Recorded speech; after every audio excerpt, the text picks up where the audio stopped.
So news just broke that the Packers have decided to extend Jordan Love through 2024. They had to decide by this afternoon if they wanted to exercise his fifth-year option. So instead of exercising the option, they instead decided to extend him through 2024. So it came out here from Adam Schefter saying Packers and Jordan Love have agreed on a one-year contract extension worth up to $22.5 million, including $13.5 million fully guaranteed per source. So why would the Packers do this? Why would they decide to give an extension instead of exercising that fifth-year option? So if we look at the fifth-year option, if it was exercised, Jordan Love would have made a guaranteed $20.27 million in 2024. Instead, with this extension, he only makes a guaranteed $13.5 million. But the highest he was going to make with the fifth-year option, it was all guaranteed, no incentives, $20.27 million. But now he has the ability to make an extra basically $2 million if he reaches whatever the incentives are. We don't know what those are at this point. So he can make even more money in 2024 than he would have made on the fifth-year option. So in a sense, both sides, have a, it sort of fits both sides, because if you're the Packers and Love comes in 24, doesn't play great, they only pay him $13.5 million, save about $7 million. But Love, if he comes in and plays really well in 2024, then he can make an extra $2 million. So they are probably also save money on the cap as well for 2024, which obviously helps the Packers. And one other interesting thing that did come out from Bill Huber of Sports Illustrated is this. A source told Packers Central that Love received a big raise for 2023 as part of the deal.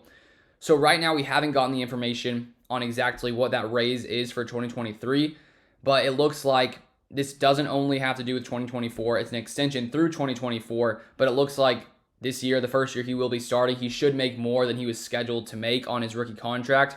Before this news came out, he was only going to make $2.3 million for his base salary in 2023. So we'll see exactly how big this raise is for him in 2023, and maybe it ends up being around 20 or so million guaranteed when you add both the guaranteed money in 2024 and whatever money he's going to make in 2023. And maybe it was just a way of the Packers to give him a similar amount of money, but then sort of spread it across 2 years to obviously give Jordan Love a little bit more up front, but then also to sort of help the Packers cap situation a little bit more coming into 2024. So pretty interesting, because it sort of seemed like, okay, we thought, will they exercise the option? Will they not? And if they didn't exercise the option, that would have meant that Love would come in here in 2023, playing on the final year of his deal, and however he performed in 2023, the Packers could decide to come in and, give him a contract. And the only, I guess, risk if you're the Packers is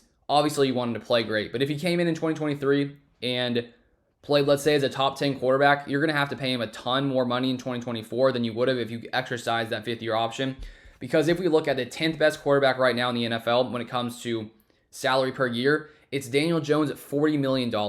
So basically, if Love came in 2023 and played as a top 10 quarterback, the Packers would basically have to double his pay, and they have to give him some kind of extension. So this way, instead of exercising the option, they give him this extension, and they also don't have that risk of him coming in and playing insane in 2023 and then having to pay up way more, way faster. So now the Packers can sort of see what Love is in 2023 and 2024. And then after 2024, depending on how Love has played, both in year 1 and year 2, they can decide if they want to let him go if he's played poorly, or they can give him some kind of massive extension if he is, the quarterback of the future and he's been playing really, really well here in Green Bay. So I honestly like this move, because I feel like lots of times, some teams only give quarterback 1 year to see what they are, but I feel like that's just not enough time. We've seen quarterbacks who in year 1 don't play very good. Their next year, they come in and, sort of take their play to the next level after having an entire year of an experience. So I like this move by the Packers, and I'm curious to see how much Love is going to make in 2023, because